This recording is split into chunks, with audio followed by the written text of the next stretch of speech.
Good evening, class. Hello, teacher. Right? How are you? So far, so good. So far, so good, teacher. How about you, teacher? Thank you. I'm good. I'm good.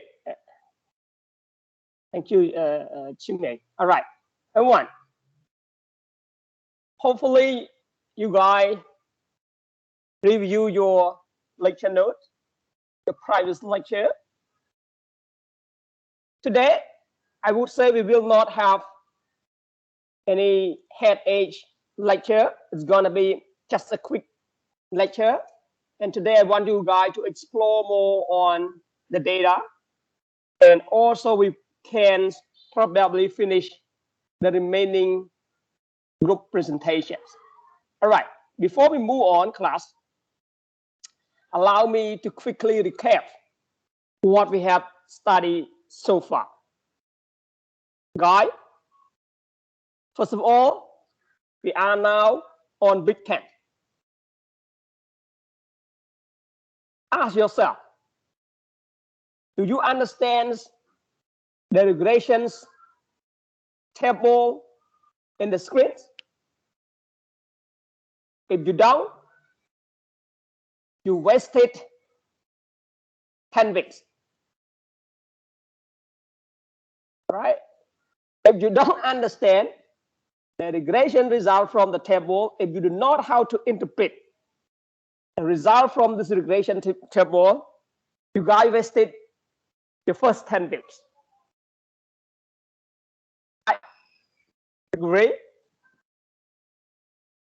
Can you understand this? So far, for the last 9 weeks, we discussed a lot, mainly how to compute this table. All right? How to compute this table. There are a lot of elements, foundation, in order to get this stage. All right? So far, up to now, class, we discussed regression model for cross-sectional data, in which both dependent and independent variables are quantitative information, such as age, education, income. We have not incorporated qualitative information yet. We will discuss it next week. All right. So again, our scope so far, the model that we discussed so far is only for cross-sectional data, and for both dependent and independent variable are quantitative variable. We discussed a lot. R-square, coefficient, standard error, variance, so on and so forth. And as I informed you guys from last week, I told you guys from last week, some equation that you learned before is just the foundation to read this step. But from this table, most importantly, you need to interpret R-square. You guys know what R-square means, right? So R-square here indicates that this model with this selected independent variable could explain about 84% of the dependent variable. What is dependent variable? Academic performance index in year 2000. All right.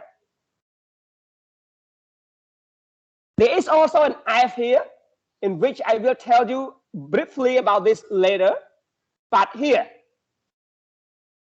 before you interpret the regression result, it's better not to start with coefficient. It's better to start with either T or P.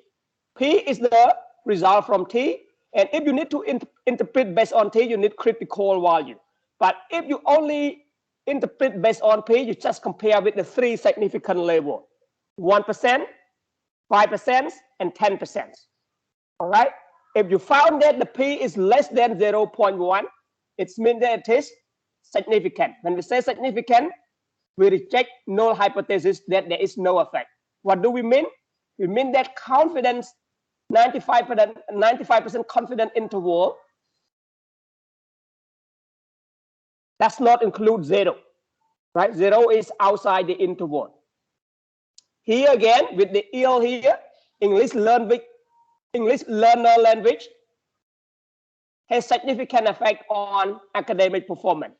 If English language learner increased by 1 unit, the academic performance index decreased by 0.86, right?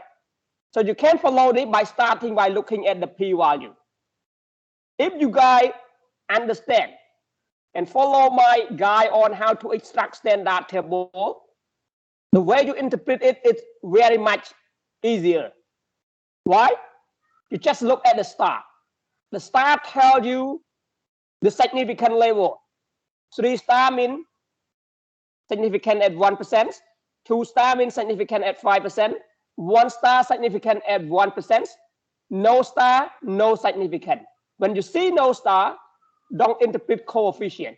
Again, it's better not to interpret coefficient if you believe that, you know, 0 conditional mean assumption is violated, or you are not quite sure that if 0 conditional mean assumption is met. Right? So you only say, okay, the significant variable is this and that, and what are the positive variable, what are the negative variable, right? But if you want to interpret coefficient, again, only look at the star variable, significant variable. Right? Any questions from our previous lectures? Do you think you can interpret the summary standard table?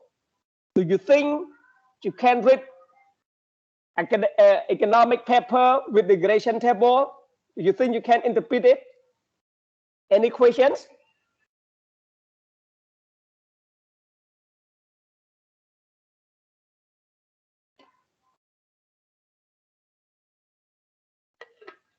Questions? Before we move on.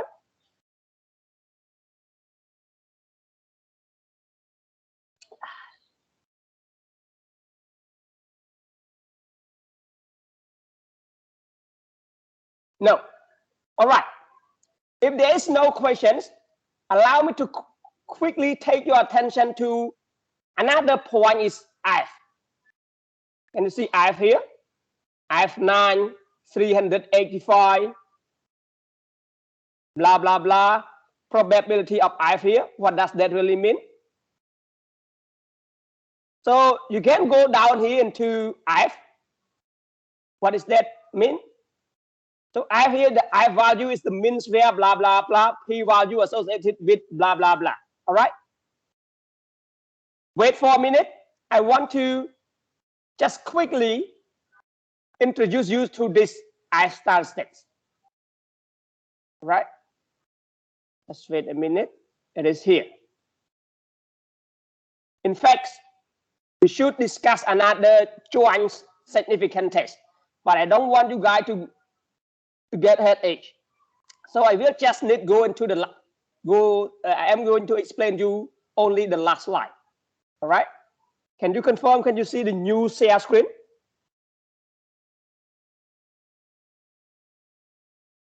Can anyone confirm? Can you see the new share screen? Now we are on test. All right. All right. So guys, what I am going to teach you now or to tell you now is the F statistic that you see in the regression, from the regression. All right. So that is, in fact, I should start from what we call the testing multilinear restriction.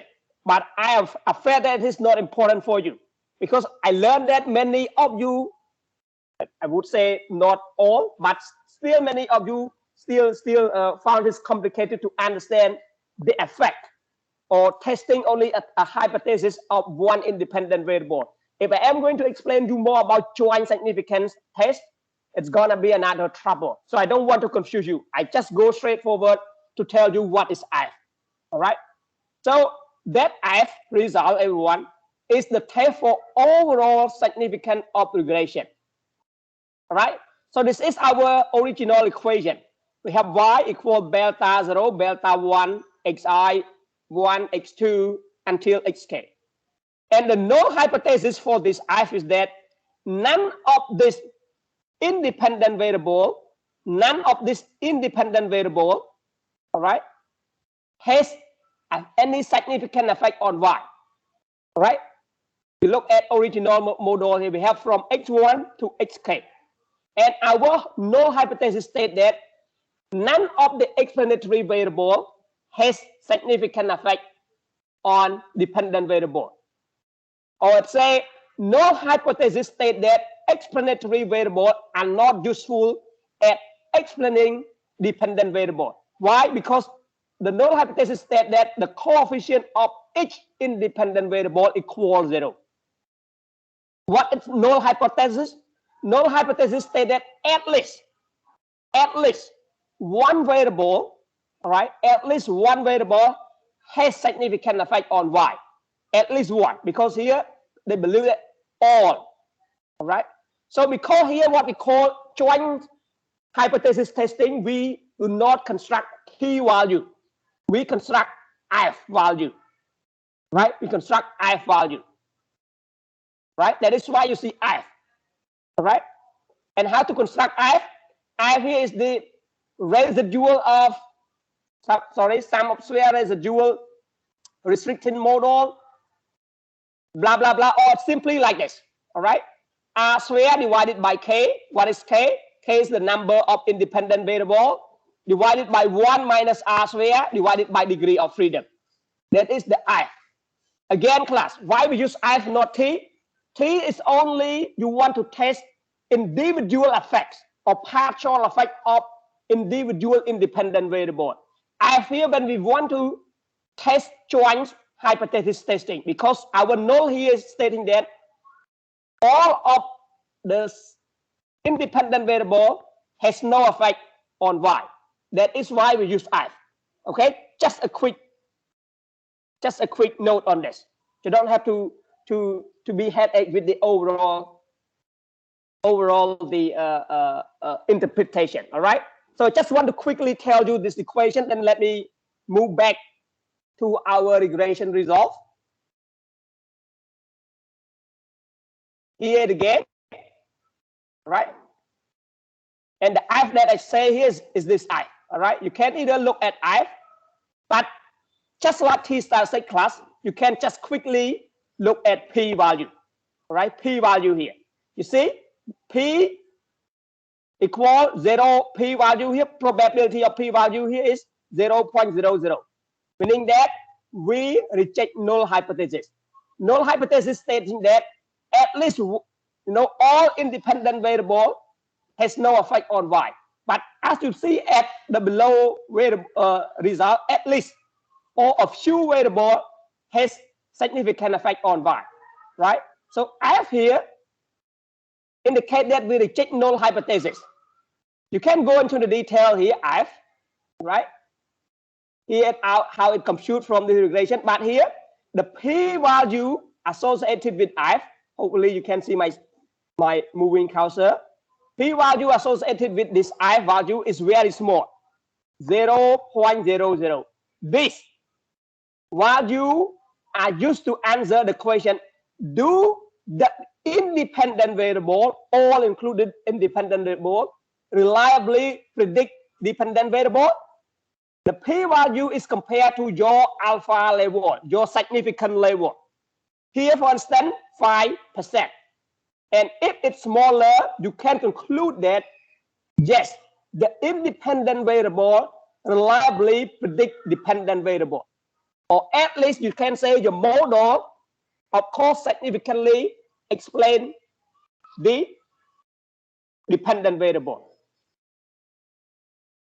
All right? Stop here. Are you following me with the F value?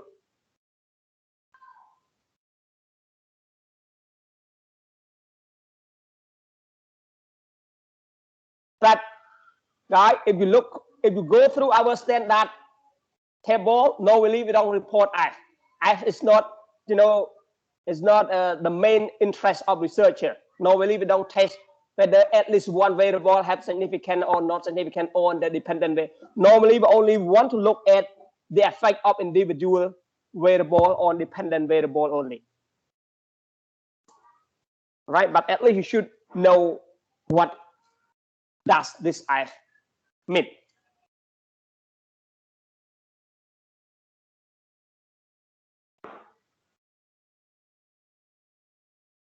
Questions?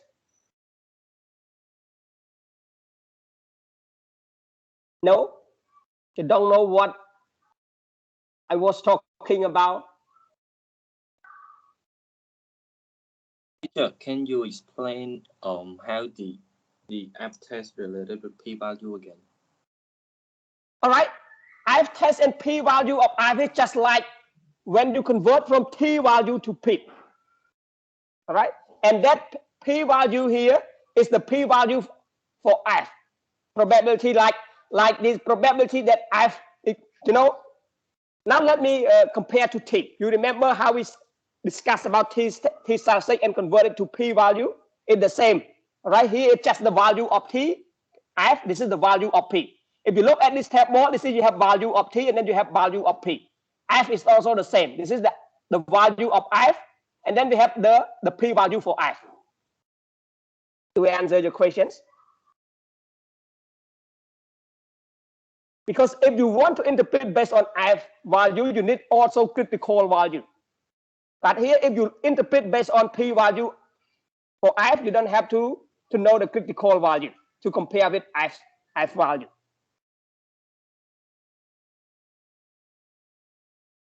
Okay, teacher. Thank you, teacher. Right? All right. So, again, even though F is not important, if you look at this standard deviation table, we don't report F. Because normally we don't know if F is significant or not significant. We are only interested to look at the partial effect of your independent variable of interest, right? But again, I just want to introduce you and make sure you also have some idea what is F for, all right? So when you see F in the future, because F is the joint hypothesis testing, they don't test alone. They have some sort of joint hypothesis testing. As I showed you earlier, the null hypothesis is that beta 1 equal beta 2 equal beta 3 equal beta k equal 0. But for t statistic, it's only b1 equals 0. b1 bigger than 0, right? It's only individual effect, partial effect. But here is the joint hypothesis testing. All right, I stop here. Any other question before we move on?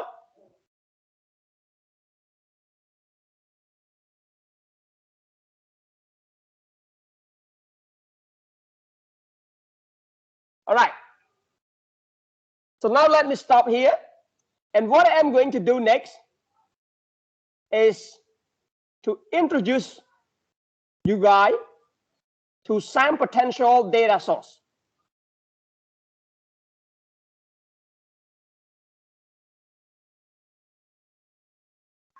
Right? Can you see the share screen?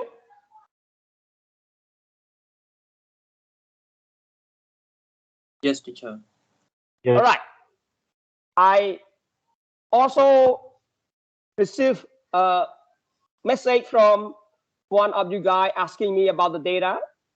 And I, again, apologize to say that some of your research topics cannot be continued because of data unavailability. That is why, if you remember from the beginning, I'm not quite sure if you remember this, but I believe I did say that I suggest everyone to try to find the existing cross-sectional data. Why cross-sectional data? Because as you learn until now, we are already on week 10. Next week, week 11, we still discuss about model for cross-sectional data. If any of you or your group use time series or panel data, we only cover it very simple model on week, probably week 13 or week 14. So you have a little time to do your group exercise. All right. So what I am showing you here, class, is the link to the potential data. All right. You can find this file in the data folder. All right. I uploaded a few weeks back. You can find this file. Again, this is a potential data. When you click any of the three links, it will connect you to the data that is available for free. But, guys, it takes time for your group to explore data by yourself. For instance, the data from Voldrit here, all right, the data that we use here. This is the data. If you click here, it is the data for, third edition, but every edition use the same data. To understand this, data, you guys need to read the textbook. You know what data are you going to use, and then you have to explore individual data yourself. All right. For instance, if some of you may read Voldrit textbook, the textbook that we use so far, if you have read it, and you know when it comes to some of the example, they always tell you the data set. It's also true for using data for principle of econometrics. All right. This is also textbook that I uploaded in the beginning of our course. And here is the link to the data. To understand of individual data in this textbook class, you guys have to refer to the textbook, and then you have to explore individual data. It's also true with this one. So you have to go through every textbook, to the textbook, and look at the specific example.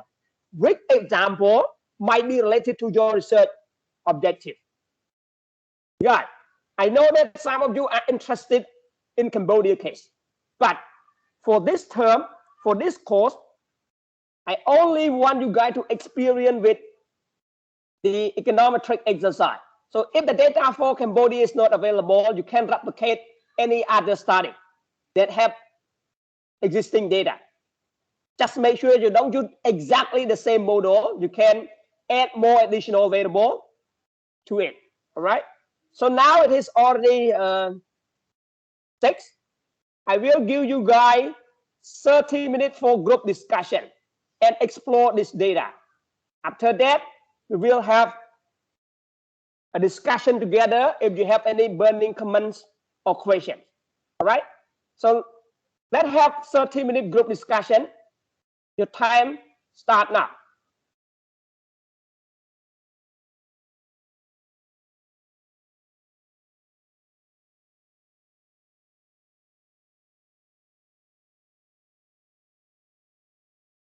Again, the discussion is mainly with your member. Have a look at the data, explore more if this potential data is useful for your group assignment. Go ahead, everyone.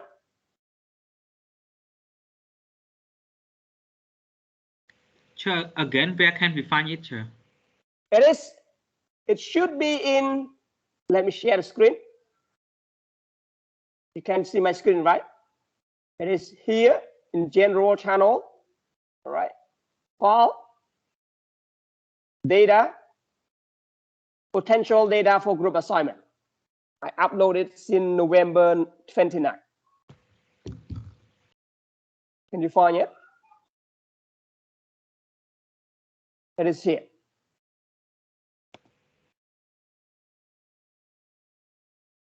All right. Your time start now.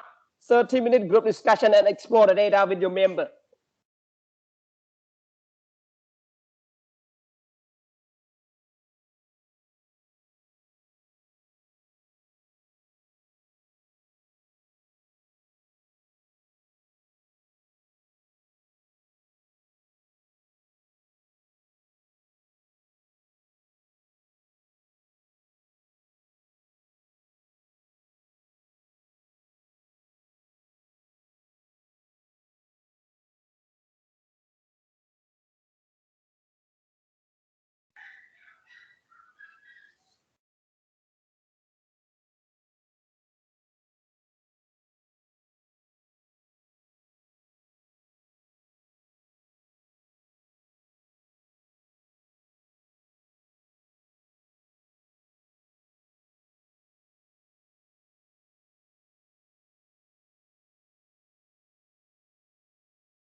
Group 1, are you here?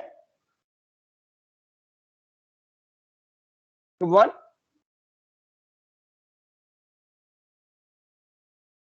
Group 2?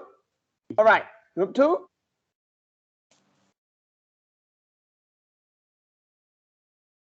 Yes, Group sir. 3?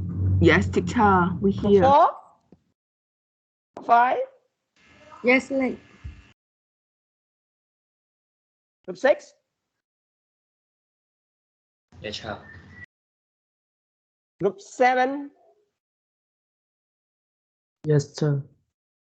All right. Right.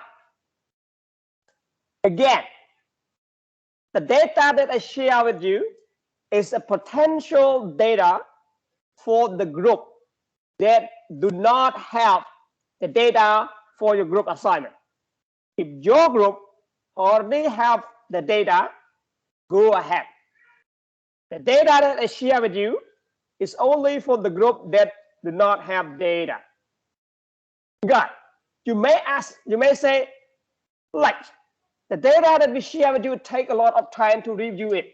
It probably does not match my research question or objective. Right. This is the reality. This is the challenges that researchers face. When you study introduction to research, I believe, you conduct your own data collection if you employ primary data. Here, if you are going to collect your primary data, it takes a lot of time. That is why I suggest you to find out an existing cross-sectional data. Why cross-sectional data? Because we spend about 12 weeks discuss the model for cross-sectional data. Only week 13 or 14 we discuss panel or time series data. And again, for those who are going to use panel or time series data, you can start your analysis, you can start drop your progress, but you probably need to wait for week 13 and 14 to understand more. We only cover the basic model. But how are you going to pursue with your research objective? First, if your group does not have the data and you want to use the data that I share with you, there are only two choices. The first choice is to read the textbook. Right? For instance, introductory econometry. In that textbook, they always say they use that data. They say they use that data. Then you can refer to the data if that example related to your question and objective. Another way to do it is to individually explore the data, because you have about 5 members, you can individually explore it.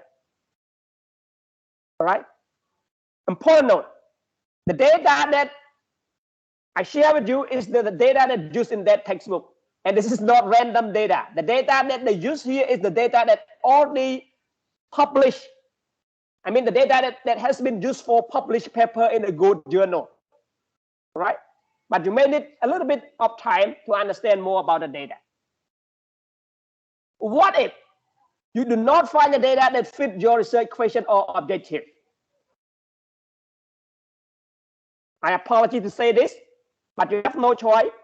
You may need to change or slightly change your research question and objective. This is the only way. And I myself is the applied development economist that I often start my research question and objective based on my curiosity with data availability.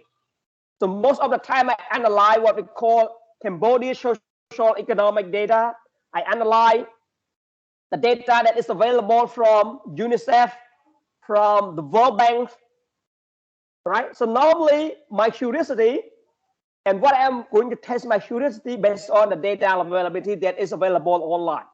I also spend a lot of time to find the data, all right? To find the data, all right? So, guys, I cannot say, okay, if your research interest is on this, you go straight and then look at that data. If that is the case, you know, that is, you know, the writing thesis for this year 4 student or master student or PhD student is not that difficult. Most of the difficult time that student face is collecting the right data. All right. So after the group question class. Any questions? Any burning question you want to clarify and ask me? So what I just said earlier is based on my observations when I joined the group. Some group was silent. I was late. Probably you already allocate your task. That's okay. Question, guys. Sure.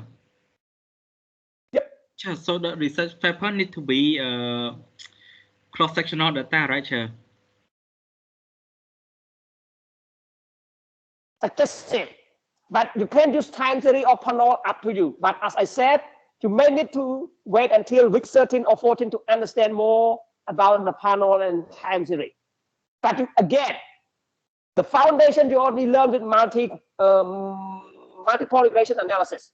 But for panel and more and time series, they are slightly different because of the nature of the data.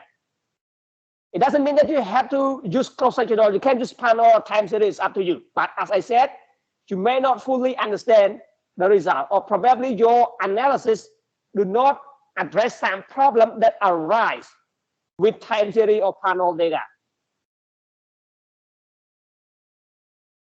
Is that clear, Dom?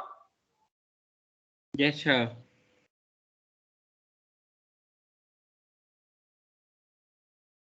Don't worry, you can do that. I cannot, Chair. What happened? I don't know, Chair. It's hard to find. It's hard to find topic. I want to cry. Don't Lecturer. worry. Hello, lecturer. Yep. Hello, can you hear me, lecturer? Yes. Lecturer.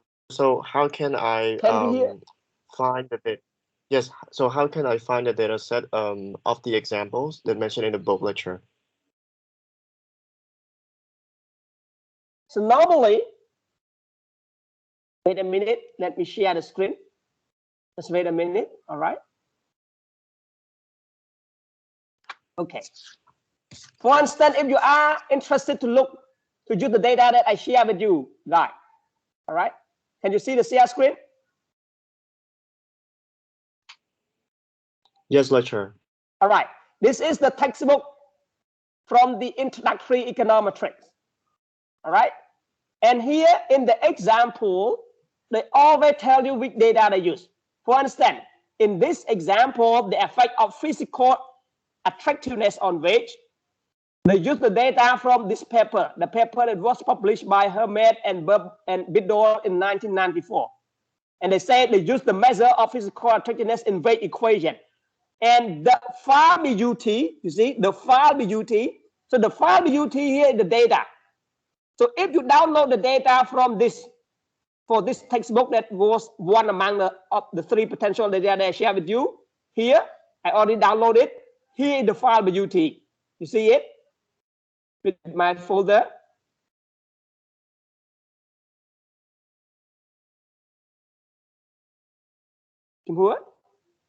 Yes, lecturer, I see it. Right? So I told you guys that if your group does not have data, you have to spend time to review the existing data, either by reading the textbook or review the data yourself by clicking one individual data. So if I click the data here, I can see the wage and then what the attractiveness.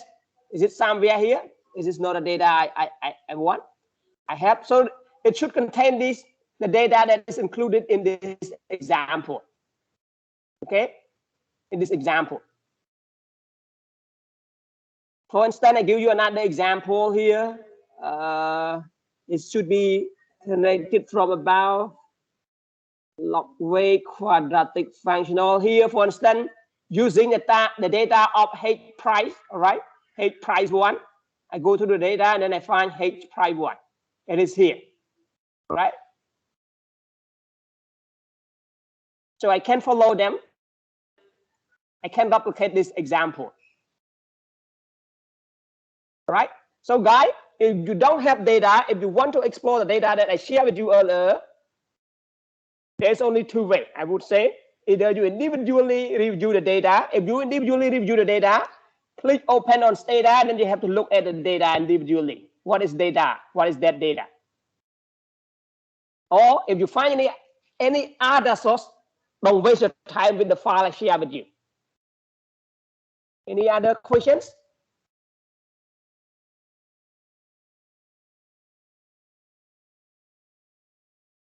Sure. David? About econometric model, could we replicate from other paper for their model? Good question. I was to mention about this.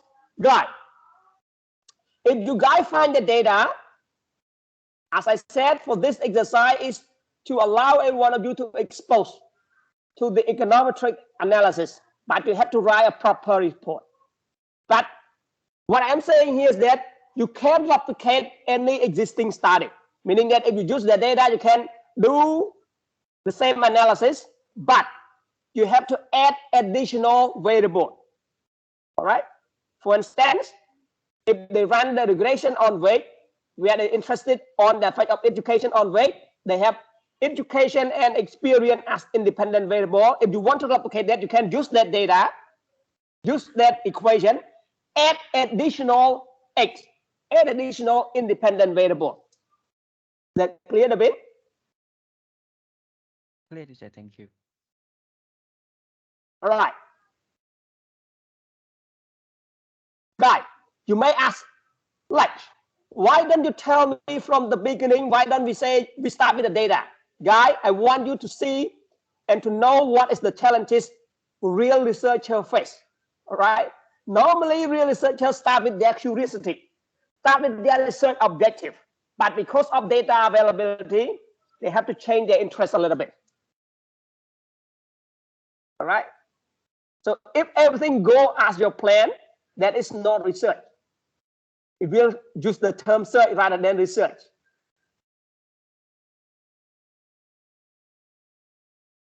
Any other questions?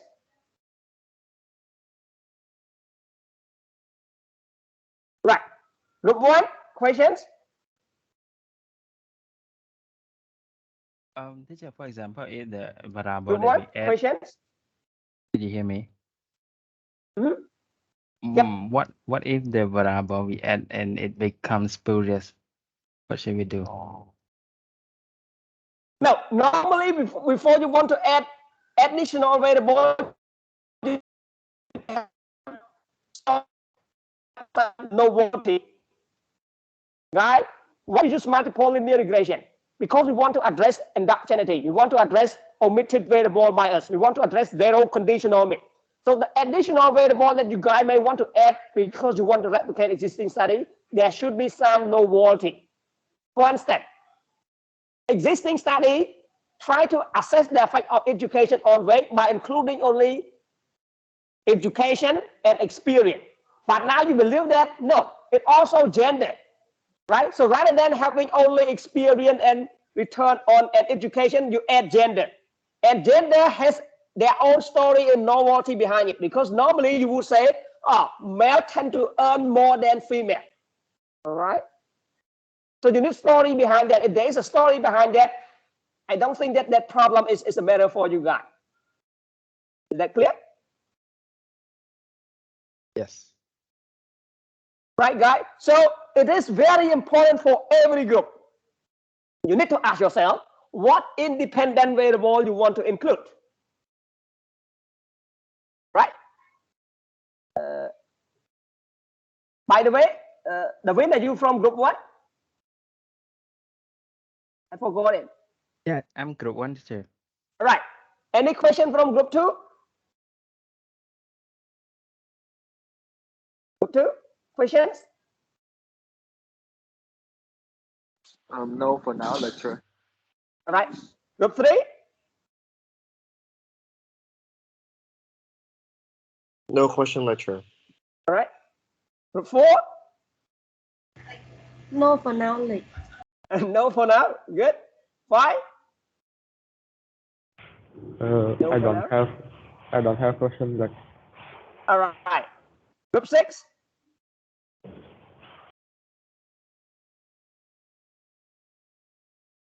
Group 6?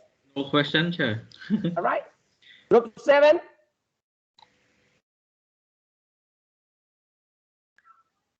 No for now, too late. All right. Guys, again, don't worry too much. What you guys need to learn is, what you guys need to know is, you need to learn something from this course. And the way that you need to learn something from this course, because we are on econometrics course, you need to analyze, all right, any data. But again, it is not about economic, even though we focus on econometric analysis, in your report, you should have a good structure, right? Introductions, literature review, research method, result, conclusion, all right? Step by step. And let me tell you this, honestly, what I am teaching you guys here, it's very similar format as some student at the foreign country. The step that I'm teaching you here is I want you guys to replicate any existing study, right? If you study econometric without having any existing paper, having any project, if you have not done any econometric analysis, you do not expose to the real world. You do not expose to the real difficulty, right?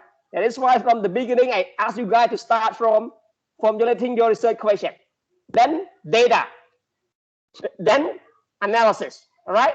That is a good experience for every one of you. All right, let me stop here. It's time for our 30-minute break. It is already 6:50.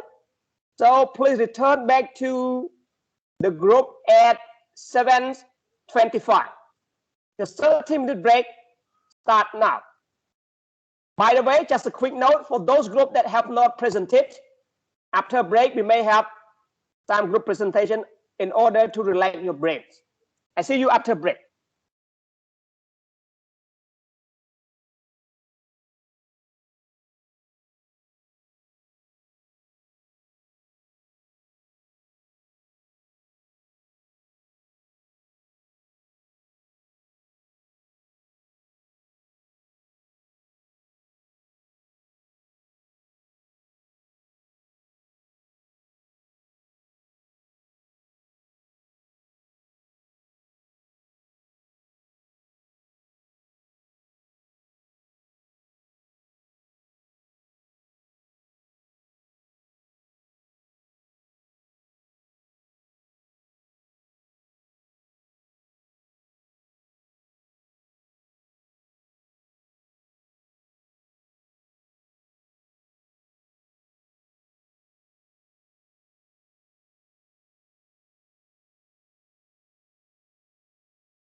Hello? Hello, teacher. Right? So next we are going to have group presentation. Group 4, are you ready?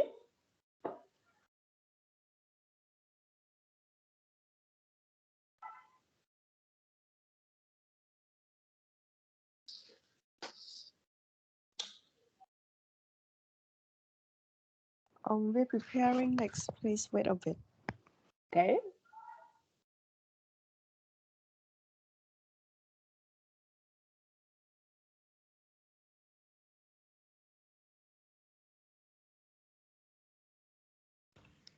Teacher, before presentation, can I clarify something, sir? Sir, for Yes, any questions? For our term paper, we are to construct a topic from scratch, right?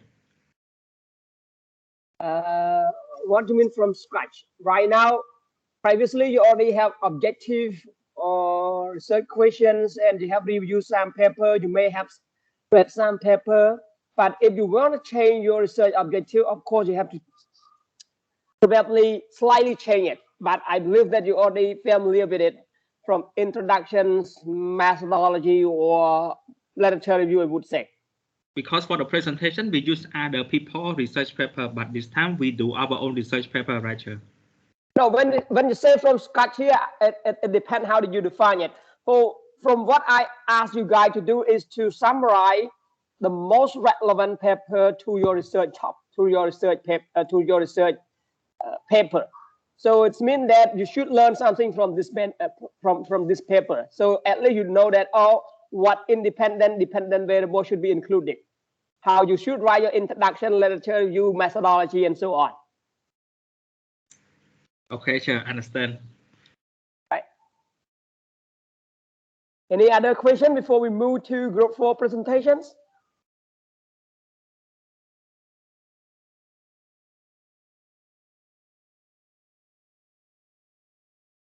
All right, guys. You so far have learned multiple linear regression. Hopefully, you know how to interpret the result. So please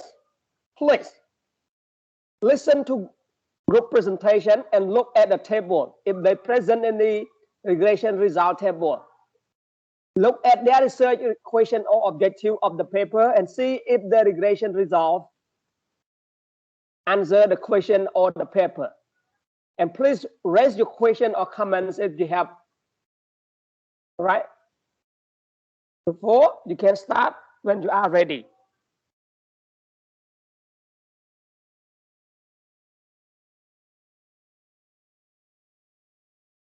All right. Go ahead. So, can you hear me? Yes, okay. So we are hello teacher and hello everyone. We are group 4. As you can see in the group, we have 5 members here, and our topic is income elasticity for food, calorie, and nutrient across Africa. A meta analysis. Next slide, please. And here is our table of content: the introduction, data and research method, results, and conclusion. Next slide, please. So here is our introduction. This paper aims to provide a better understanding of the relationship between income and the demand for different types of food, nutrients, and calorie, covering 48 African countries among 44 countries in the Africa continent. And as you already know that, I think my research paper absolutely adopt the multiple linear regression. Okay, so here is my equation. I think the paper is provide such a hard equation to present to all of you, and here is what I can take it out and present to the class. Here is income elasticity that divided into 3 categories. The first one is food income elasticity, nutrient income elasticity, calorie income elasticity, and these 3 categories will be studied by this one, what we call country level variable. Next slide, please.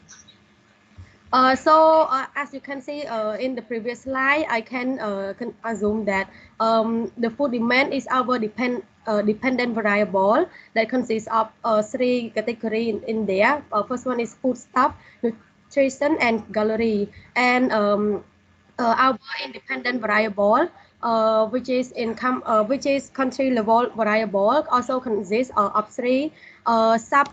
I can say sub independent variable as well. First one is geographical and regional characteristic. The second one is income level, and the third one is urbanization level. That these three factor will be like study on the food demand. Yes. So on the geographic, in the wait, like so in the first column is the food demand, while the food demand consists of three things in it. First one is food stuff such as beverages, cereal, dairy, fruit or vegetable or something else. And the second one is gallery, and the third one is nutrition such as vitamin, fat or protein.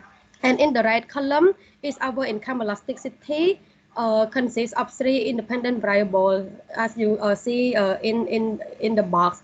So for the geographical and regional characteristic, the consumption of starchy crop in Africa differ largely between regions. We can say that because of this factor, such as agroclimatic characteristic, historical tie or cultural influence that may explain present-day differences in consumption in Africa. The historical factor may explain present-day differences in consumer preference in Africa. I can say that, for example, in Eastern or Southern Africa, they consume corn. Or in North Africa, they consume wheat. In Central Africa, they would like to eat like tuber or something else. In West Africa, they usually eat rice. So in the whole Africa continent, people in different regions have different food demand that affect each region receive nutrition and gallery differently as well. About income level, it's talk about the level of the country income influence the amount and composition of its food demand. On average, individuals in low-income countries spend nearly half of their budget on food, while individuals living in high-income countries spend only one-fifth of total income on food. Low-income people might face income shock for high-value products. And the last one is urbanization level. Urban lifestyle are typically uh, typically sedentary, while a rural lifestyle is labor intensive. I want to say that urban lifestyle usually the people usually work in the office or something like that, and the rural like they use their yes, use their labor to work. Yes, to work. As the result, calorie requirement in rural diet are greater, leading to a greater dependence on calorie food such as tuber, cereal, and coarse grain. Moreover, rural diet are usually often dominated by household-owned produce, and urban households typically purchase their food and are exposed to a wider set of food choice. Like they have a choice to choose the food they want to eat.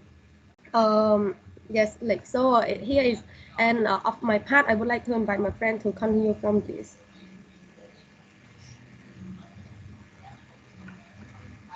So I'm gonna continue from the past based on data and research methods. So as we mentioned in the slide, there is our research report carried out by both primary and secondary data from below source that we has mentioned. As you can see, online database, ISI, African Journal Online, World Bank, you said, for all Google Scholar observation and interview, and also some data that contain the table in our paper as well.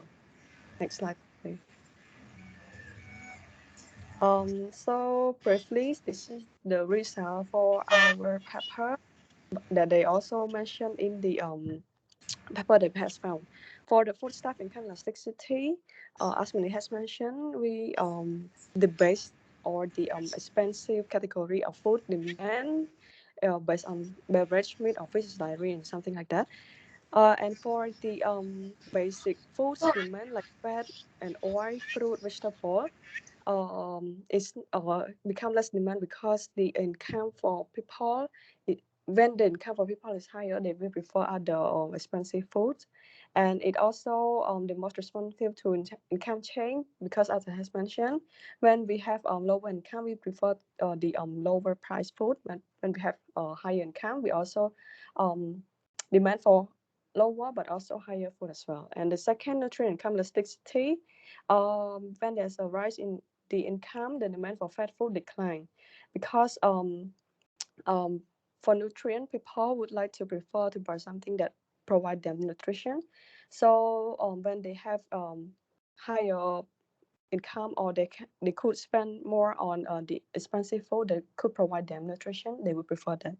And for the third one, calorie income elasticity, um, decline with larger income but at a declining rate, meaning that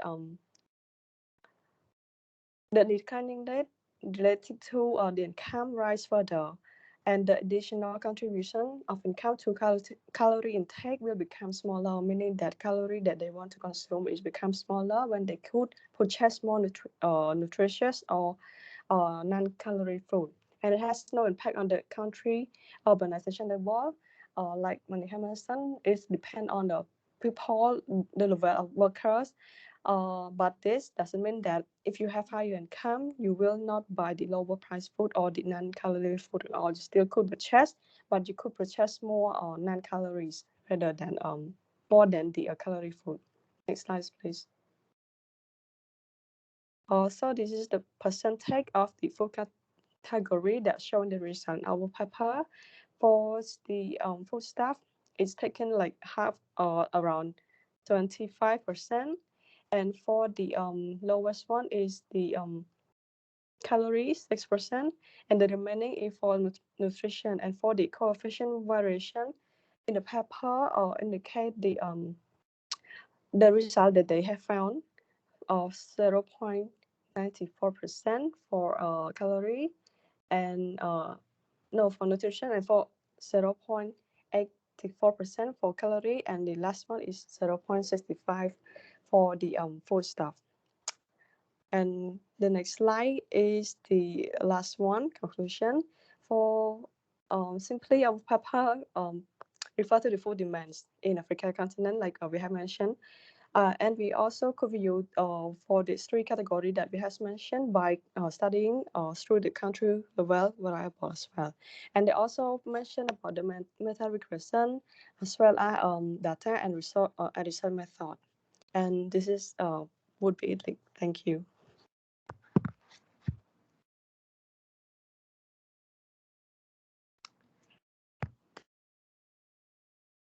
Just leave your slide here first.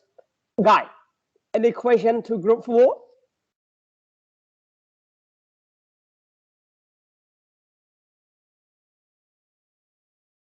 Yes or no? Guy, do you remember what is income elasticity?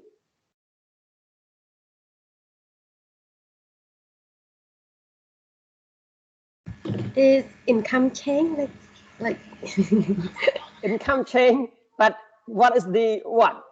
What normally in full term we should say income elasticity of demand, right? So the paper basically want to know what happens if income change, but here what happens if income change, how it affects what? Food, calorie, and what? Let me have a look here. We have 3 specific dependent variable. It's stuff, nutrition, and calorie. Right. So what happened if your income change?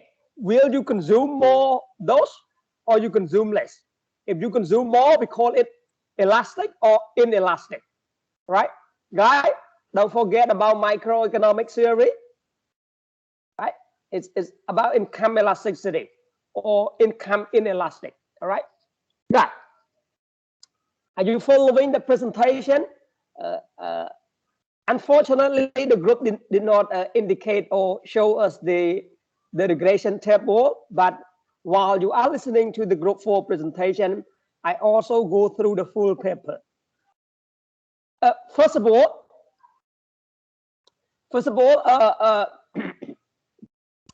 I would like to say that the first summary, it might not be incorrect. The equation that you write earlier, I might be wrong, but I may interpret you differently. Can you move your slide back to, for instance, you said income elasticity equal the 3 dependent variable plus together. I may misinterpret your result, but here that's not the point. The point here is that every of this constant food income elasticity, nutrient income elasticity, or calorie income elasticity, one of these variables are dependent variable, right? And income elasticity is the independent variable. That's what we want to know. We want to measure the effects. What is going on to food consumption? What is going on to nutrient intakes?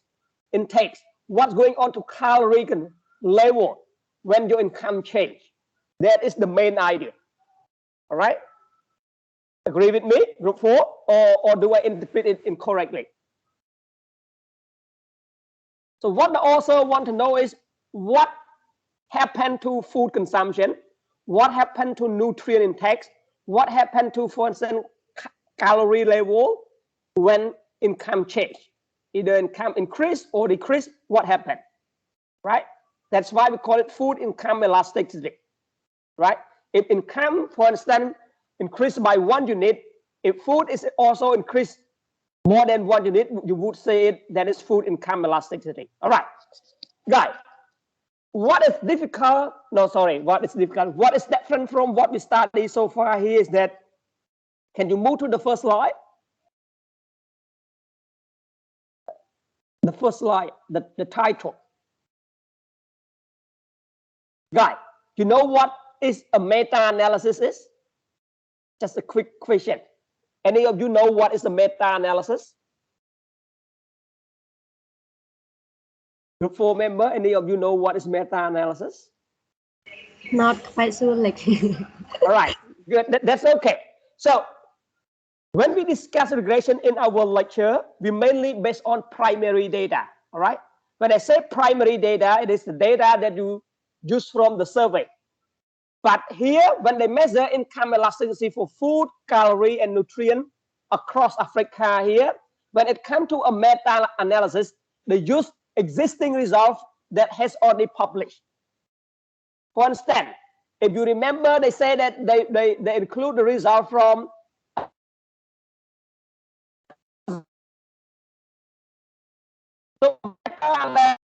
simple. It's a sort of literature review. They read 1,000 of papers that assess the effect of income elasticity on food, calorie, and nutrient. And based on that result, they did their own analysis. They want to know whether the result is different by paper. That is why for group 4, if you read the paper, you may see that, oh, they have, type of paper or type of journal is one of independent variable. For instance, I published my paper on the impact of income change on food. All right. So if they want to run that, if I analyze Africa, then they also select my paper. So they manually select the finding and then they do it again. But what they do here is not primary data based on the result from 1,000 papers. It takes a lot of time for meta-analysis. All right. So the difference from what we study and what the paper use here, the paper does not use primary data. They use the result from the data. For instance, I find income elasticity for food is 5%. Someone else found it is 2%, right? So they want to know whether the result here is different because of what? Is it because of the country, or is it because of the type of paper, or is it because of the model, or is it because of blah, blah, blah? That is why for group 4 specifically, if you look at the regression table, they have many independent variables, right? For instance, type of publication, journal, report, working paper, time period. Why? Because this is the use meta-analysis. Hopefully you guys following me, specifically group 4, because you read the paper. Yes, right? That's what we call meta-analysis, because they use the existing report in short. All right. So guys, even though the group does not tell you that they use they do not present the table, but their summary indeed summarize what is going on with the income change and effect on food, calorie, and nutrition, nutrient. But here, even though the paper use multi-linear regression, but their data, the data is panel. For group 4, if you read the paper in detail, you may hear they see random effect, something like that. They use Hausman test for testing random effect. You will learn it on week 13. What is this random effect? What is fake effect? All right. So that is all for my clarification, and hopefully I have your group to understand more and probably a benefit to other member. Before we move on, group 4, do you have any questions? Either you have a question after you read the paper you want to ask me. Teacher, so our paper is okay, right? Even we use panel discuss. you can use panel data, that's okay. But as I said, you're gonna wait a little bit more. You can start your analysis. You can start analysis as soon as now. But when it comes to panel data, you may understand more, and you probably need to conduct a further analysis, because if you use multiple linear regression for panel data, that is not totally correct. You may need to use, if you read this paper, you may need to use a random effect or fake effect. All right, you can start now. You can structure your paper, don't wait. But when it comes to analysis, you will learn more. Why do we have to use that model instead of simple or multiple linear regression that we discussed so far? All right. But from your presentation, you should learn that what independent variable should you include. For instance, you only want to assess the income elasticity on food. But in addition to that, what independent variable, additional independent variable should you include in your model? Is that okay, Muni? Yes, yes. All right. So next, thank you, group 4. We move to group 7. All right. Good, Morocco. All right, go to group 7. Group 7, if you are ready, floor is yours. I don't know, because this is the slide that you prepared before, but if any of the 2 group later present the table, it would be good to reflect what we studied. But don't worry, because this is your last homework. Group 7, floor is yours. Wait a minute. Yep.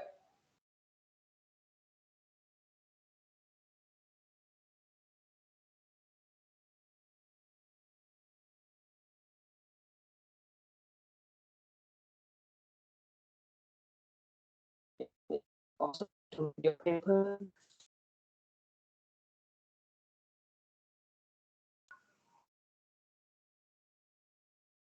Okay, so hello teacher and hello everyone. I hope everyone is still awake.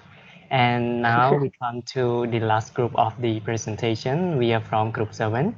We have 5 members, Riek, Sowisal, Mi Li Hieng, Chumeng, and Chan Visa. And our title of the paper is the lifetime income and price housing affordability in Singapore. Now we come to the table of content, please. So we will present 4 main points of the paper. The first one, the introduction, a quick overview of the paper. Second, house price and lifetime income. Third, housing affordability index, or we call it HAI. And the last one is conclusion. So without further ado, let's move to the first part of the paper, which is the quick look to the overview of the paper. So as we all know that Singapore now has proportionately the biggest public housing sector in developing world. In the year of 2007, the public sector in Singapore accounted for 79% of the total housing stock and accommodated around 81% of the resident population. Compared to Hong Kong, it's unlike Hong Kong, where there's a large population of the renters in public public housing sector.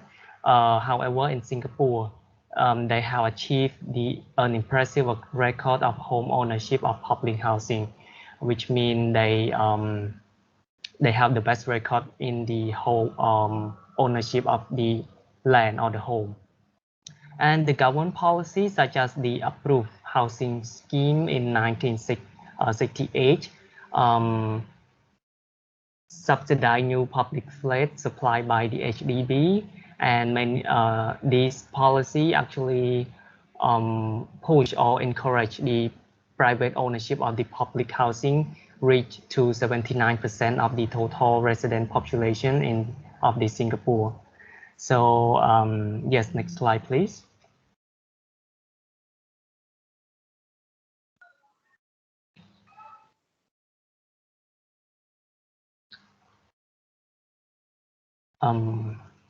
So there are many perspectives that perceive Singapore housing market center only for the foreigner, but the statistical evidence in this paper show that between 1997 and 2005, about 82% of the private housing stock was owned by Singapore citizens, that close to around 90% of new buyers of private housing that are the local people.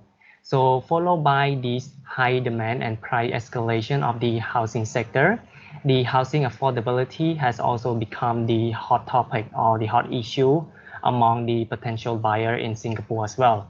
But we will discuss about this matter in the next part. And I think that's pretty much for the introduction. The next section will provide a brief demonstration of why property price should be assessed against the lifetime income. There will be the calculation, and why the mortgage payment should be assessed against permanent income. For your information, there is also the regression methodology that employed in this paper as well to predict the age income profile for different birth cohorts, along with the housing affordability index that represented by the ratio of lifetime income to the residential property price. So next, I would like to give the floor to my next teammate to present about the calculation of the paper. Thank you. So this part is about the house price and lifetime income, and the housing affordability is being obtained by comparing the house price with a stock measure like lifetime income, or we have known it as wealth, and mortgage payment with a flow measure like permanent income. So we have PH as stock measure and L as loan and with annual repayment, and with this equation, we would be able to find the value of house price, and this is the equation 1. Next slide. And so this is the other equation. The problem to this equation is that there are two income in the concept of economic, which are lifetime income and permanent income. The lifetime income is defined as the current income plus the discounted present value of expected future income, where the income is broadly defined to include both labor and non-labor income, while the permanent income is the annuity value of the wealth. So we can find the lifetime income with this formula, and this is the equation 2. And by comparing the equation 1 and equation 2, and at the corner, this is the result in the ratio of house price and lifetime income, and PH over W is accounted to be more accurate than R over YP. Next slide, please.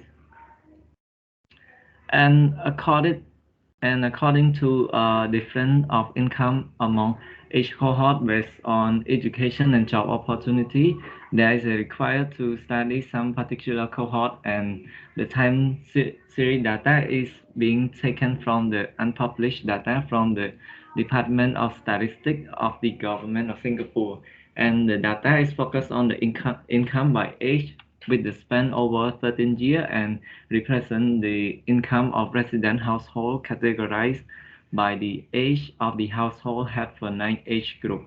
And as I mentioned before, that the cohort income is affected by the education, job opportunity, and other factors. And this is a regression is adopted to generate a complete income profile with this equation.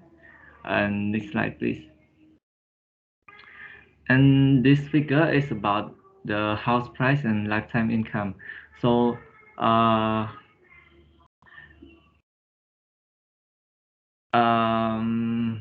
as you can see, the movement from A to B represents a fuel life cycle effects in the absence of economic growth, and the movement from B to C represent the growth effect. So we can conclude that the movement from A to C is the combination of the life cycle and growth effect. Next slide, please. After generating life cycle income, we move to the generate lifetime income or wealth based on the equation on the slide. So we have WA as wealth at HA and YI equal to income at HI and all equal to discount rate. For the second part, WA minus 1 it represents saving, and by the second part equation we have SA equal to saving or A equal to interest rate on saving at HA. So this is the equation to calculate for wealth, and this equation is to calculate to find the lifetime income. And next slide, please. Next slide. And this slide is the figure table for real lifetime income. With the rapid growth of independence that Singapore gained since 1960s, the lifetime income of the latter cohort also grew rapidly. Growth of lifetime income slowed down for cohort born after 1975, and this cohort entered their working age after the mid-1990s, when Singapore economy entered a turbulent period starting with the Asian financial crisis in 1997.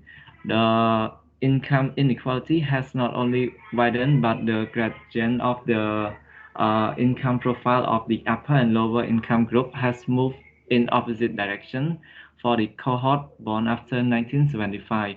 Even the median income category, the lifetime income has not shown much growth since Asian financial crisis. And this is it for my part. Good evening, everyone and lecturers. So let's move on to this part. The author defined the housing affordability, index as the lifetime income, or the wage expressed by the year of birth divided by the average price of the chosen property type in years. So as you can see in the example below, we determine the housing affordability index for the 30 years age group in 1980. Next slide, please. Moreover, there are a number of points mentioning with regard to this index as well. First, even if a person buy a property at the age of 30, the earning before 30 are incorporated into the index. Basically, for the first time home buyer without inherit wealth, this earning provide the needed saving for the down payment. Therefore, this indeed captures not only the long run affordability, it also captures the short run affordability as well. Secondly, an increase in index means that affordability is improving. Obviously, the paper can take the reciprocal of the housing affordability index to obtain the portion of a lifetime income spent on house. This corresponds to the standard practice of looking at the mortgage payment in the current income ratio. Lastly, not only the direction but also the magnitude of the index is meaningful. An index value of the unities mean that the household income the household lifetime income is just enough to pay for the property. Moreover, the paper do not have a detailed series on price of the different type of property in the Singapore. What this paper have are the two price in this. One is the private property private property price index that released by the Urban Redevelopment Authority, and other is the HBD, which is the resale price index released by the Housing and Development Board.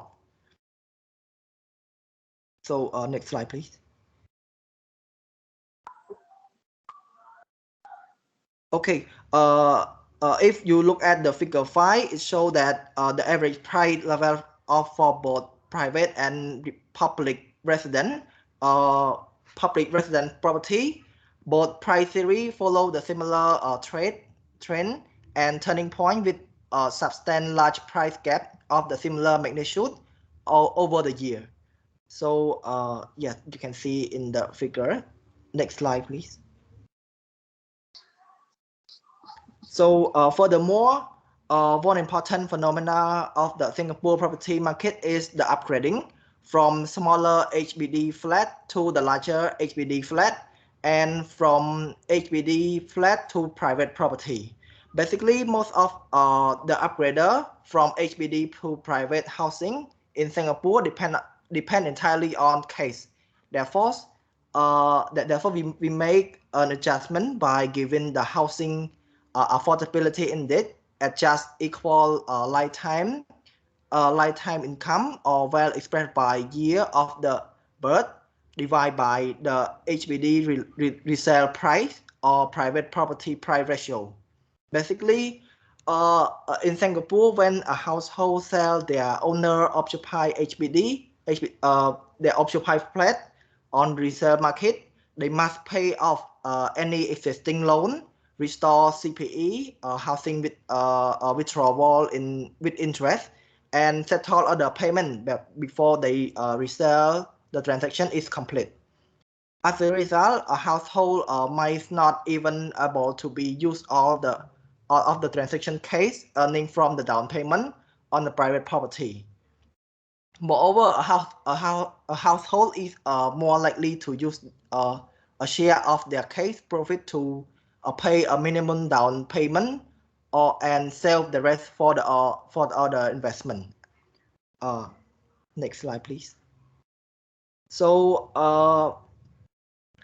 in conclusion, after the detail discussed by my teammate on above section, we can see that a measure of housing affordability index can be obtained when we compare house price and the lifetime income or mortgage payment with the permanent income.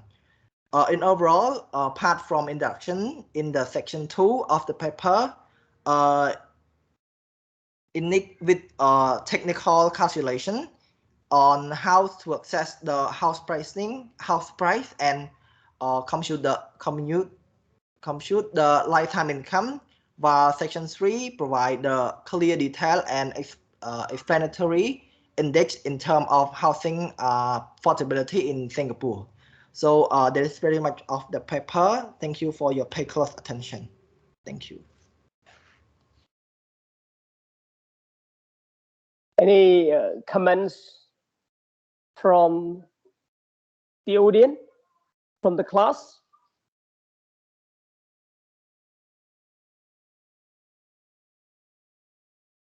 All right. No questions?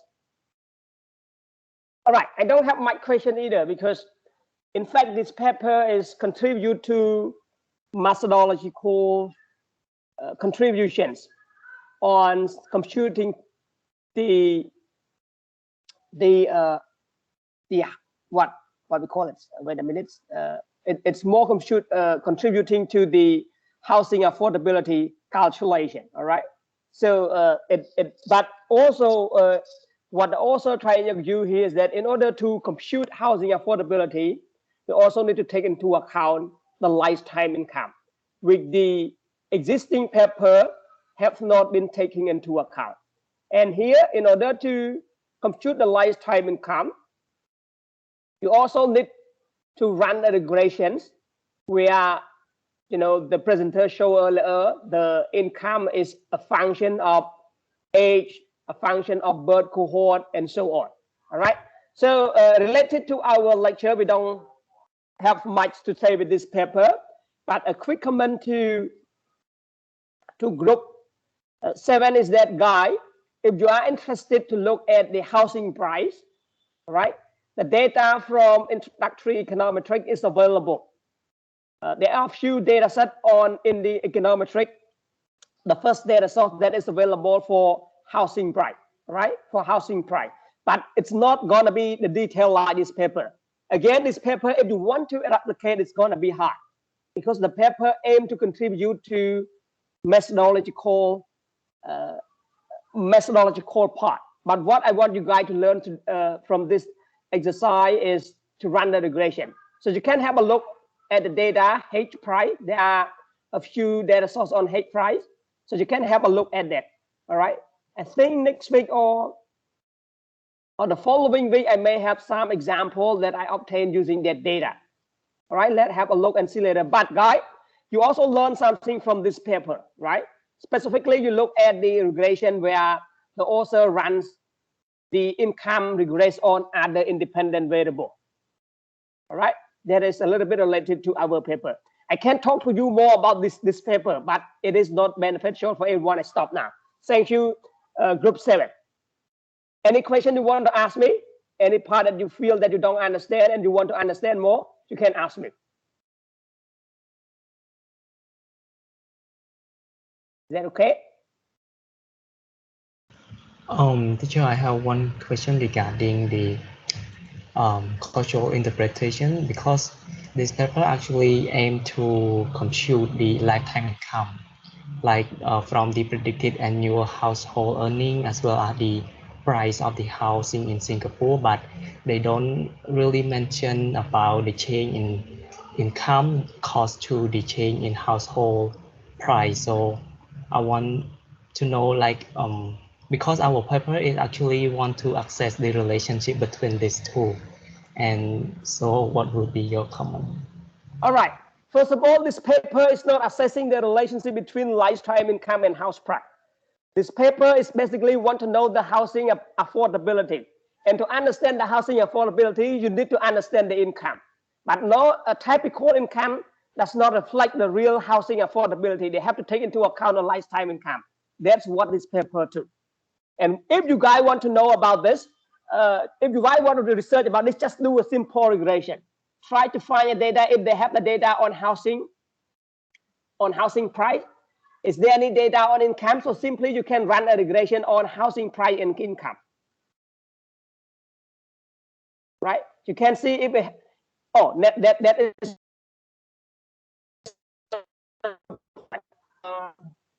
I don't think you should have a look on income and housing price, but here's a housing affordability. That is another story. I don't think you can run regression to answer this question. All right, so here is affordability, because affordability here is referring to your income. You can only do this only if you have income as independent variable. If you and looking, for instance, at the house size or the price of the house. Are you following me? No, you may not get what I'm saying right now, but what I want you guys to do is to review the data. The data that I said earlier, if you extract the data from introductory econometric, have a look at the data name H price. Is that okay? There are multiple data sets on H price. You explore those data sets. There are some relevant variables that you can use to explain.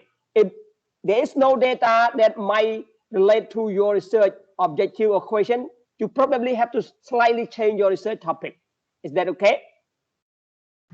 Yeah, teacher, thank you. So one more thing, we can actually adjust our paper title, right? So of course. Okay, teacher. So thank you. I don't have more. Right. That is no more for researcher, everyone. That is no more for researcher. If you don't have data, you cannot have the data to prove it. As an economic, as an economist, as I said from the beginning of the course, we need data, we need to prove. We don't say something based on logic, based on what other people said. We need data to prove this. A question is, for instance, does education affect weight? Your logical thinking, or in logic, in reality, you may see, of course, but you need data to prove this. All right, as an economist, you need to prove this. All right, I stop here. Let me invite the last group. Last group, if you know yourself, please. Floor is yours. Yes, sir. Let me share the screen. All right, Vichet, go ahead.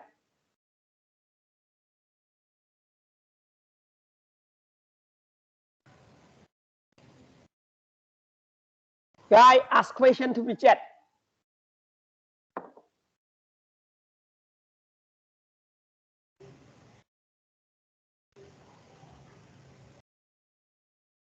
I thought we were the last group.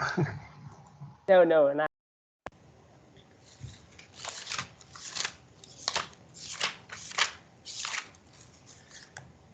Sure, and everyone, do you see my slide?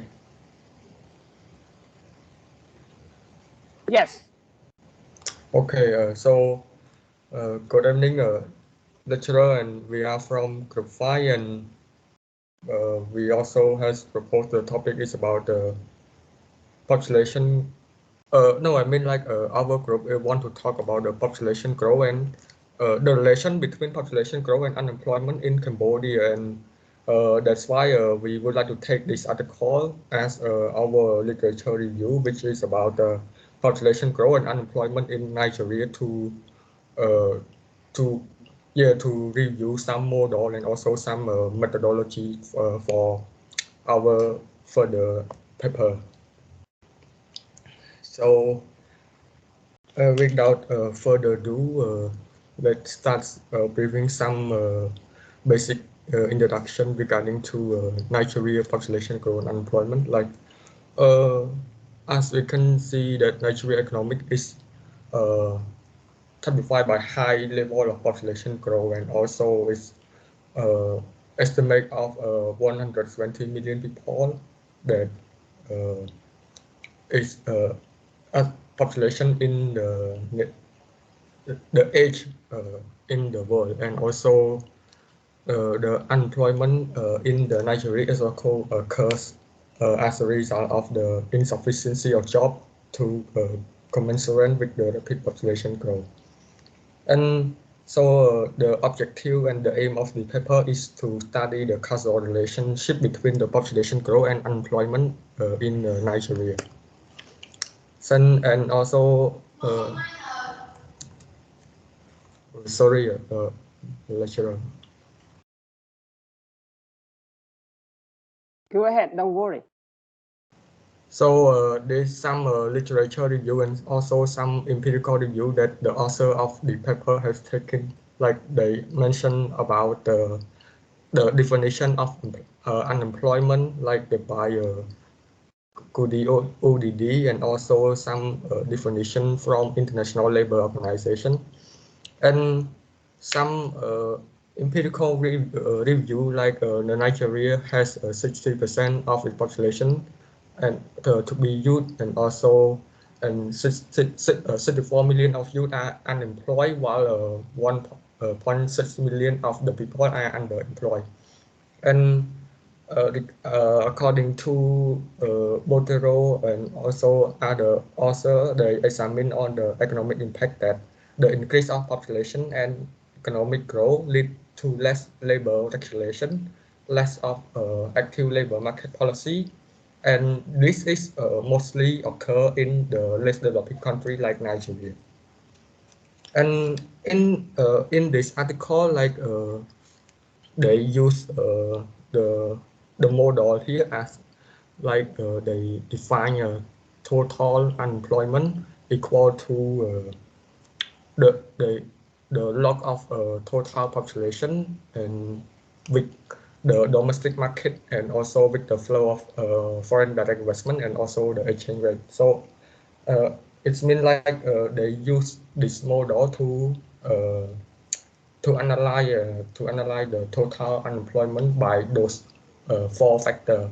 And in the article, like the author also use the data by the time series data that they used from the 1991 to 2016, and while they also explain the causal relationship into two run. One is the long run by using the ADF root unit test, which means like they want to test the null hypothesis that the unit root is present in the time series sample. And also for short run relationship, they use the error correction model. And another test is a Granger causality test that used to identify the direction of causality among variable 4 that I have mentioned above. Like the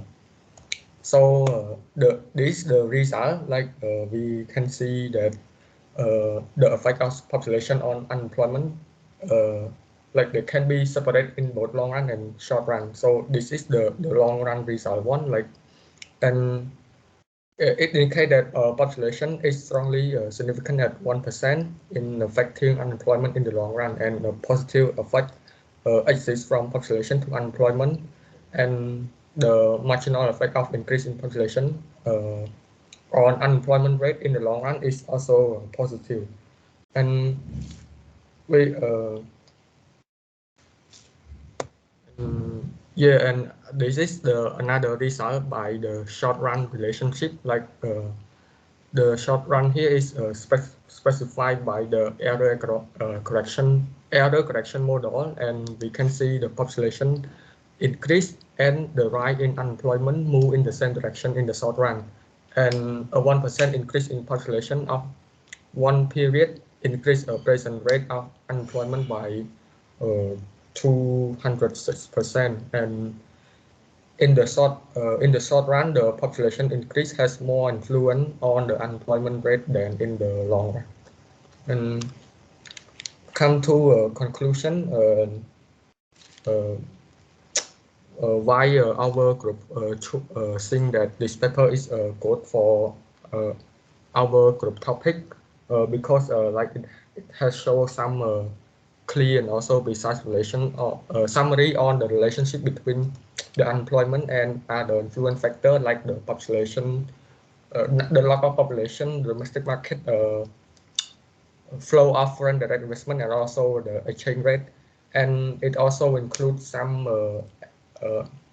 economic and also econometric model, as we assume, and also they show some result and also empirical result that correlate between the other variable. And it also a good paper that for those who want to do research on the relationship of the unemployment and population in the less developing country, that and since our group want to produce a paper about the relationship between unemployment growth and also population in Cambodia. So I think that's all, lecturer. Any comments or leave your slide here? Any comment or reflection from Richard's presentation? Good, Richard.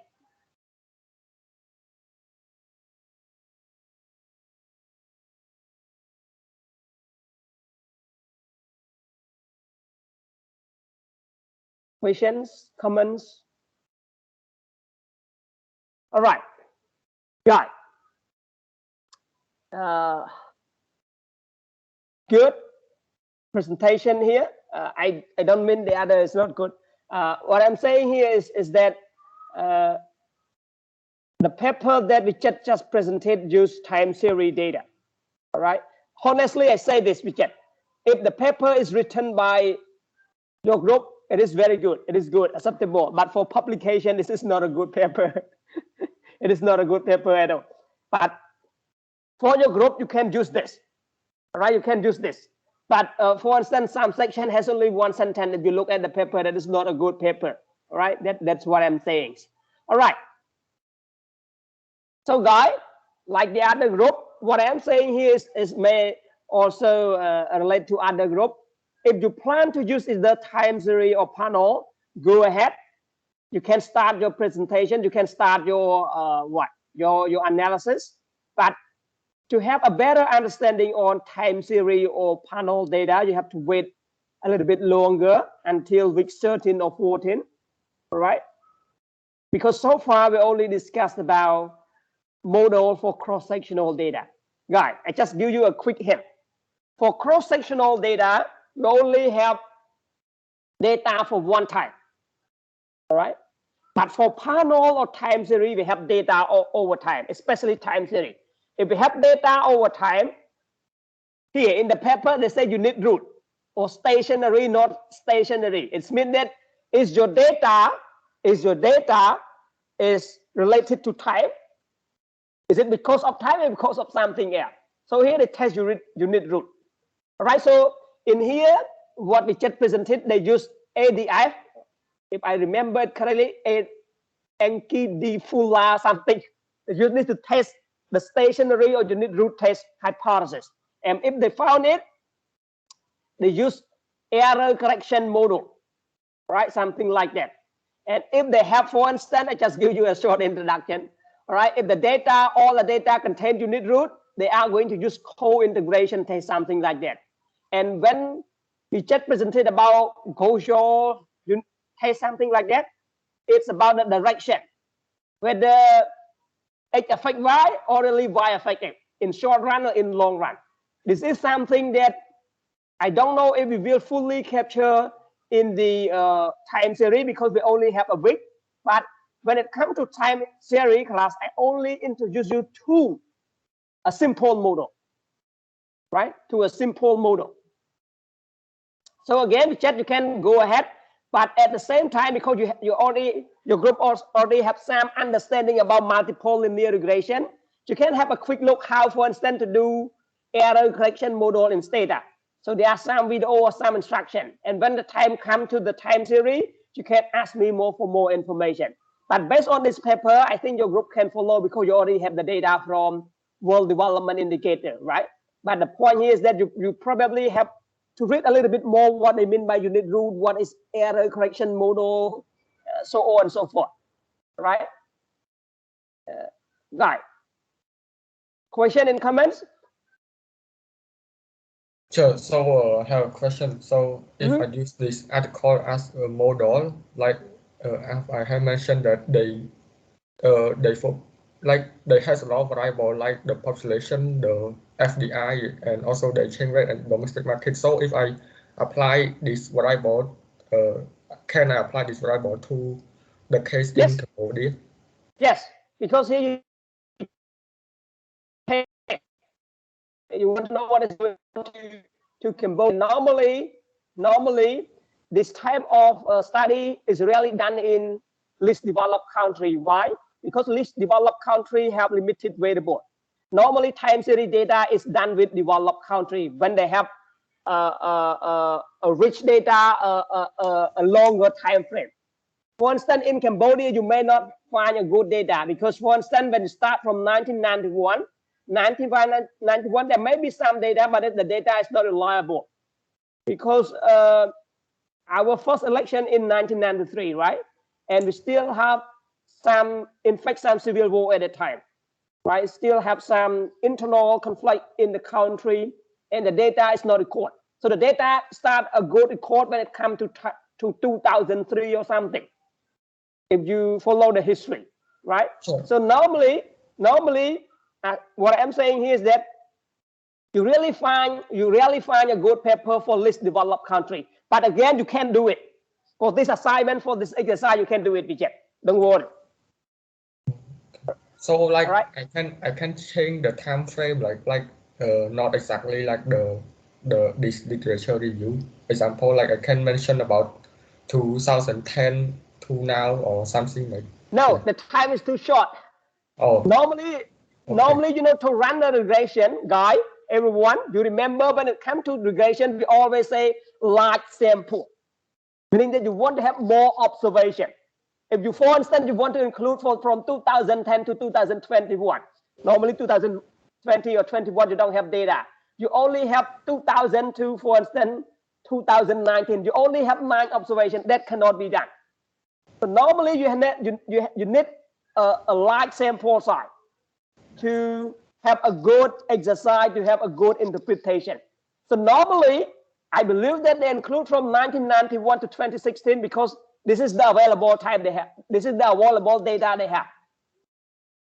So if it is possible, we just try to look at data, include all available data if you want to replicate it. Okay? Yeah, thank you, Chair. Right. And then another concern for your group is that if you want to include multiple indicator, it is probably another challenge for you that we may not have, for instance, FDI across the time period. Yes. If you look at the data of core population, you may have it. The employment, I don't quite sure, but FDI, you may not have a good data. Exchange rate, I don't really have any idea. You have to look at the real data. What is the data available, for instance, from 1993 until now? Population is good because it's about population. FDI, I don't really think we have a good data, a good record. We probably have the data start from 2004 or 2005 and Cambodia joined the WTO, right? It's about 2004, 2005. So we start to have a good record on that later that year. So let's have a look at the data and see how you can do it, check, all right? But what I'm concerned here is that you probably take a lot of time to understand error correction model, you need to do tests, and so on and so forth. But again, you can go ahead, don't worry. Ask me the question later. That is all, Richard. Thank you so much. Yes, thank you, lecturer. Right. So, guys, in summary, I would say that those who are planning to use cross-sectional data, it's easier for you comparing to the other group who plan to use panel or time series. I understood that you use panel or time series because of the nature of the data and the nature of your research topic. Normally, the topic that focus on macroeconomics, you use either panel or time series. In my PhD, I use panel data.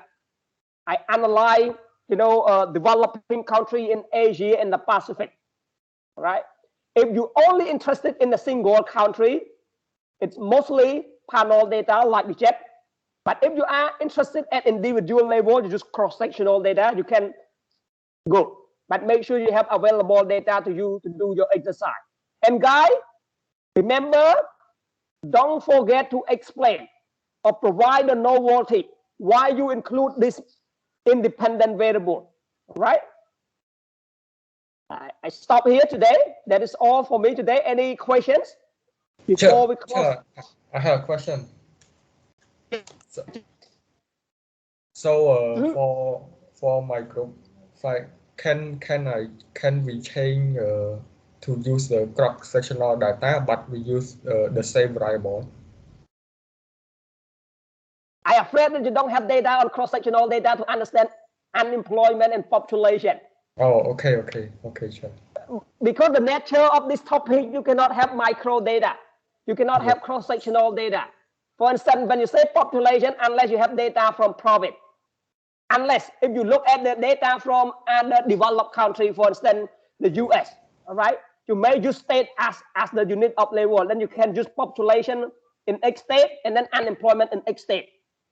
But still, you cannot use cross-sectional data. The nature of this topic cannot use cross-sectional data at all, unless we check. You look at the employment and other variable.